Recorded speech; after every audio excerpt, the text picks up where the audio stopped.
जी, तो मैं अभी तक किचन में बिज़ी हूँ और मैंने सोचा कि टैक्स के जो टिप्स हैं वो तो मैंने इंशाल्लाह आने वाले 3 महीनों में आपके साथ शेयर करने ही करने हैं। तो मैं एक गोश्त का टिप आपके साथ शेयर कर दूँ। हमारे घरों में अक्सर ये होता है कि हम गोश्त ला के धो के उसको फ्रीज़ कर देते हैं। कभी मेहमान आ जाए या इमरजेंसी के लिए, या वो लोग जिनके करीब हलाल मीट दस्तयाब नहीं होता, तो वो पूरा पूरा बकरा लेते हैं या चिकन लेते हैं, तो जाके उसको धो के फ्रीज़ कर देते हैं। तो जब उसको खोलते हैं तो हम सबसे बड़ी जो गलती करते हैं वो ये करते हैं कि उसको गर्म पानी में डाल देते हैं या गर्म पानी के नीचे रख देते हैं। तो ये कभी भी ना करें, क्योंकि जब हम फ्रीज़र से गोश्त निकाल के उसको गर्म पानी में रखते हैं तो वो बेस्ट टाइम होता है बैक्टीरिया के लिए उस पर अटैक करने का। तो हमारा वो जो हेल्दी गोश्त होता है वो राइट वे नॉन हेल्दी हो जाता है, क्योंकि उसमें बैक्टीरिया चला जाता है, जा चुका होता है। तो उसके लिए मैं ये करती हूँ कि अगर तो आपके पास घर में फ्रिज के साथ डीप फ्रीज़र भी है, तो मैं हमेशा ये करती हूँ कि इनको धो के गोश्त को इस तरह निचोड़ कर तो प्लास्टिक के डिब्बे में डीप फ्रीज़र में रख देती हूँ। और अगर फ्रिज है तो फिर आप उसको वो जो जिपर्स होते हैं उनमें धो के साफ़ करके पैक करके रख दें, क्योंकि उसमें तो ऐसे तय लगती है। तो ये मैंने अब गोश्त निकाला है और इसको मैंने सारी रात इसको निकाल के फ्रिज में रख दिया था। उसका नतीजा ये हुआ है कि ये देखें कितना साफ़ सुथरा, मैं आपको दिखाती हूँ कि साफ़ सुथरा धुला धुला सा गोश्त जो है हमारा निकल आया है।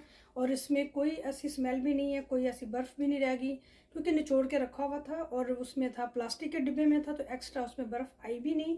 और ये पूरी एक एक बोटी जो है इसकी वो साफ़ सुथरी धुली हुई हो गई है। तो अब आप इसको जितना मर्जी धोएं, क्योंकि अब अपने ये नॉर्मल टेम्परेचर पे आ चुका हुआ है। तो मैंने साथ ये किया है काम को निपटाने के लिए कि अपना जो मेरा पावर प्रेशर कुकर है, इसकी मुझे बहुत आदत है, क्योंकि हम जैसी जो ख़वातीन होती हैं जिनका बिजी स्केड्यूल होता है उनके लिए बड़ा मुश्किल होता है कि वो देश की में गोश्त गलने का इंतज़ार करें, तो हमें ये कुकर यूज़ करना पड़ता है। और सबसे अच्छी बात इस कुकर की ये होती है कि इसमें जलता नहीं है खाना, अगर ज़रा सा भी लग जाए तो ऑटोमेटिकली ये बंद हो जाता है। तो मुझे इसकी बहुत ज़्यादा आदत हो चुकी हुई है। तो अब मैं सोच रही थी कि स्पोनलेस बाइट साइज़ जो मैंने गोश्त रखा था मटन का, इसकी बिरयानी बनाने के लिए कल ऑफिस के लिए। तो कल जो भी टैक्स फाइल करने आएंगे वो बिरयानी एक्सपेक्ट कर सकते हैं। तो बाइट साइज़ का ये फ़ायदा होता है कि उसमें आप ठंडा नहीं होता। मुझे एक आदत है, मैं कहती हूँ बिरयानी के साथ गोश्त जो है ना हर बाइट के साथ आना चाहिए। तो जब आप हड्डियों वाला डालते हैं तो क्या होता है कि उसको निकालते निकालते वो बिरयानी ठंडी हो जाती है, और बिरयानी चटपटी, थोड़ी सी खट्टी और गरम गरम ही मज़ा देती है। तो ये गोश्त मैंने पहले ही साफ़ करके बिरयानी के लिए अपने डीप फ्रीज़र में रखा हुआ था, तो अभी मैं इसको बिरयानी के लिए मैं शुरू करती हूँ। Thank you. एक बात मुझे और याद है, मैं फिर से वीडियो ऑन कर ली है, और वो ये है कि जब आप अपना गोश्त धो के उसको अच्छी तरह से निचोड़ के फ्रीज़ करते हैं तो उसमें थोड़ा सा सिरका भी डाल लिया करें। एक तो गोश्त की स्मेल बिल्कुल ख़त्म हो जाती है।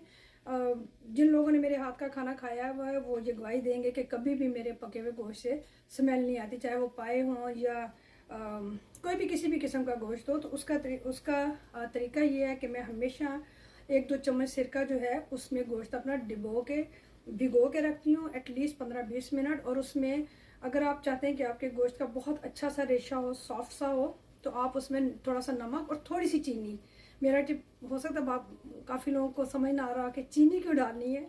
तो ये चीनी जो है कभी आप डाल के देखिएगा, फिर मुझे बताइएगा। थोड़ा सा नमक, थोड़ी सी चीनी और सिरका और गर्म पानी। अगर आपने ताज़ा बनाना है तो उसको आप 15-20 मिनट के लिए छोड़ दें, उसके बाद धो के बना लें। अगर फ्रीज़ करना है तो आप थोड़ा सा सिर्फ सिरका डालें, और ये है कि उसके बाद आपको ये नहीं होगा, गोश्त की स्मेल का मसला नहीं होगा। तो मैंने कहा ये भी आपको बता दूँ।